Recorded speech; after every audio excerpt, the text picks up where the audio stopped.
I try and only make new polling videos when there's actually something new to report and analyze about the polling. I never want to become one of those creators who makes a video whenever a new poll comes out and pretends to be all shocked and amazed that the Liberals are still down 15 points on the Conservatives. But this week, we actually have a new and exciting poll to talk about. So, Abacus Data released a new national poll where the national top line numbers are pretty much what they've been reporting for the last several months. The Liberals are down on the Conservatives by 17 points, and the Conservatives are doing well in all the sub-regions that they need to be doing well in Atlantic Canada, Ontario, and BC, all the places where the biggest amount of seats are available for the Conservatives to pick up. That's all great. You don't need to hear me analyze that anymore. I want to talk about the numbers a little bit below the surface because it definitely is true in politics that the top line numbers can always change. A government could be 17 points down on their opposition, but come election day, it's tightened up to only 5 points and they have a chance of winning re-election still. That technically could happen with Justin Trudeau, but when you look at the numbers below the surface, you find out that there is a massive confidence issue inside the Liberal Party's base. A lot of Liberal voters are just deeply apathetic about even keeping Justin Trudeau in power. They might vote for him, they might say they'll vote for him, but are they really that supportive? And when you're having confidence issues in your own base, that means you're not going to be able to do outreach to Canadians who are just not on board with your party right now. That when you're having to fight hard to get half of your base to even show up and vote, that's a problem. But before I get into some of these deeper numbers, I just quickly want to plug the fact that I, Wyatt Claypool, am running for the Calgary Signal Hill Conservative Party nomination. If you live on the west side of Calgary, check if you live in this riding. These are what the new riding boundaries are going to look like after April when they change. If you live in this area, check out my website, wyattclaypool.com, and buy a Conservative Party membership. If you want an actual Conservative representing a strong Conservative riding, there are like 14 candidates in my riding. Many of them are borderline Trudeau-like, or they don't even live here. Anyways, before I get into the really, really scary number for the Liberals, I just want to talk about Justin Trudeau's approval rating, because this is also something new this week. Justin Trudeau is only at 23% in terms of his approval. He's 2 points below even having a quarter of Canadians approve of him. And I like the way that Abacus does their approvals because they don't do somewhat approve, strongly approve, somewhat disapprove, strongly disapprove. I think either you like him or not. And 59% of people don't like him, 23% of people do like him. And like I always say in these polling videos, whenever I cover an Abacus poll, notice that Justin Trudeau's approval rating is pretty much in line with the Liberals' polling numbers. Because if you don't like Justin Trudeau, you're not voting Liberal. You can like or dislike Pierre Poilievre and still vote for the Conservatives because you like their platform. Same with the NDP, same with the Greens, same with the Bloc Québécois. With Justin Trudeau, if you don't like him, you're not voting for him because the entire party's policy, the way they operate, the amount of corruption is all stemming from him. There's no rising star inside the inside the Liberal Party who's doing some maverick things on policy. They keep pumping up people like Sean Fraser and Chrystia Freeland as being these very competent managers of the government behind the scenes, but they just do what Justin Trudeau wants. So that's why if you like Justin Trudeau, you might vote Liberal, and if you don't like him, you're not voting for them. And that's key what I just said there. If you like Justin Trudeau, you may vote for them because even liking Justin Trudeau is becoming not even enough. And this is where the numbers go from scary to nightmare fuel for the Liberals. Now look at this. I'll start back on the 2019 numbers because what people will get wrong here is that they'll see that the Liberals have always been unpopular. And while that's true, the Liberals have been deeply unpopular, I'd say at least since 2017, especially around the SNC-Lavalin scandal. They've at least always had a strong base up until the end of the last election. So what you'll see here is the question is desire for change versus re-electing the Liberals, with the questions basically being, do you definitely want them gone? Do you somewhat want them gone, but it's not that important to you? Or do you want to keep them around, but it's not super important? Or do you definitely want the Liberals re-elected? Definitely want the Liberals re-elected has been pretty consistent over the past 3 times that this was polled. So at the end of the 2019 election, 20% of people definitely wanted the Liberals to stick around. At the start of the 21 election, it was 20%. At the end, it was 19%, probably based on the fact that Justin Trudeau made a lot of gaffes during that last election. And you might think, well, how is that good polling numbers, 2020 and 19?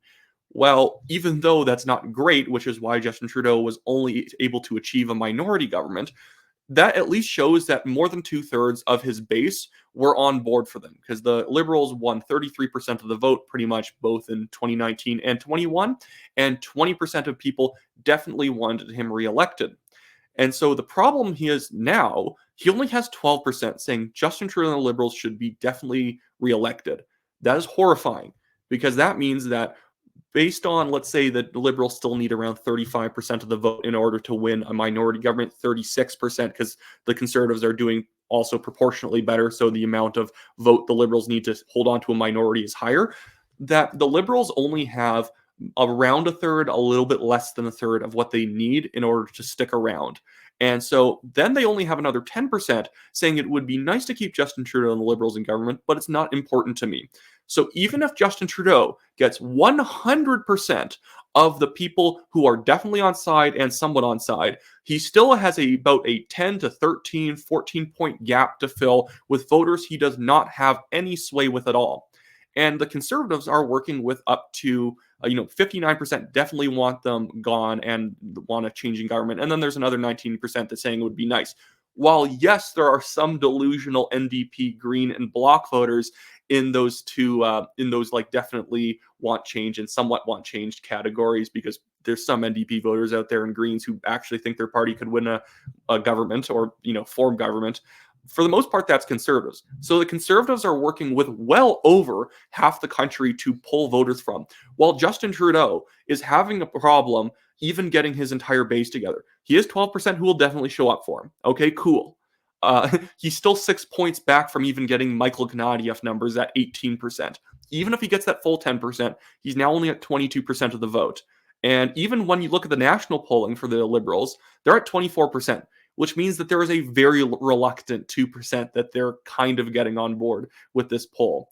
This is horrible. The Liberals have to somehow win people back over from the Conservatives and the NDP. And if you know a lot about the NDP has kind of a high floor when it comes to a third party outside of the Conservatives and the Liberals. I think that it would be hard to push the NDP below 13% because they're just hardcore NDP people. There are NDP people who only go to NDP bars, only marry NDP people, who've only ever donated and voted for the NDP.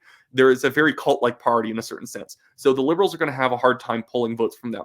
So even if they pull 7% from the NDP, which would be definitely hard because the NDP is actually pulling votes from the Liberals right now. So they'd have to stop the hemorrhaging to the NDP and pull a bunch of people back over.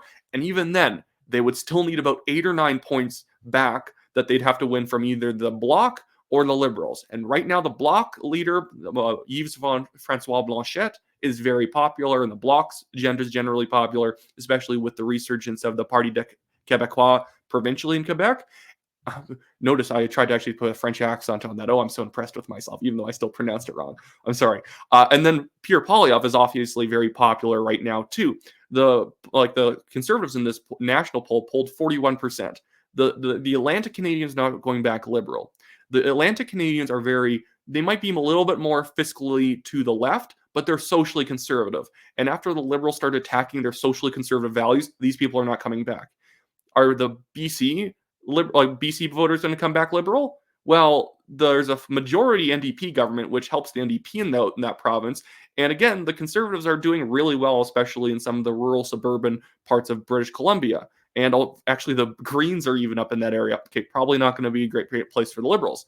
And then when you look at Ontario, if you look at the polling, they're losing incumbent seats by large margins. And I'm talking about incumbents that didn't just win the last election, they won since 2011, 2015. The problem for the Liberals is that all of the problems of the country, even though they try and concentrate so many of the benefits that they're bringing to the economy, quote unquote, bringing, really it's just subsidies, even though they're putting it all into Ontario, the housing issue and immigration is what's killing them there. While people can't afford to buy houses in British Columbia and Ontario, that's going to be a non-starter for people. Unless he can somehow cut the price of housing in the next year and a half, it's not happening. The Trudeau's defunct on those people. So this 12% statistic, that's probably as good as we're going to see Trudeau in the next year. And this poll was actually the Liberals were doing a little bit better since the last Abacus Data poll. And considering now only 12% of the Liberals base, half of the Liberals, people saying they'll vote Liberal in next election, are actually definitely wanting them reelected. It's not happening. You need your entire base on your side. Do you think there's any conservative voters saying, I'm not sure if I really want the Conservatives to win? No. They want them to win, and that's why they are going to win. But anyways, that should be it for me today. Again, I'm running for the Calgary Signal Hill Conservative Party nomination. So if you live in this riding, check out my website in the description below, WyattClaypool.com. Even if you don't live in that riding, you can help fund the campaign. You can go to the donation section, send an e-transfer, but you just have to make sure to provide the extra information that I've mentioned on the how to vote or donate page in the message so I can actually properly file it with Elections Canada. Or you can also donate to the TNT Legal Fund, which is going on right now. We've had to pay over $25,000 defending ourselves from a billionaire developer suing us for defamation. Defamation he cannot prove. He basically submitted no evidence, and the part of an article where we mentioned him that he's suing over basically just referenced a Globe and Mail article written about him in great detail about all of the connections that he had that were somewhat nefarious or somewhat unsavory. And so his basic argument is that, well, we've been rude to him. So we're going to fight this out. We don't bend to bullies. And if you would help us fund that legal campaign, it helps us out a lot. But other than that, I will see you guys in the future with hopefully more new polls to talk about. I like talking about polls, but again, I don't want to just say, hey, wow, Trudeau's down 17 points. Doesn't he suck? Because that gets very annoying, and I'm not going to turn into Mr. Sunshine Baby anytime soon.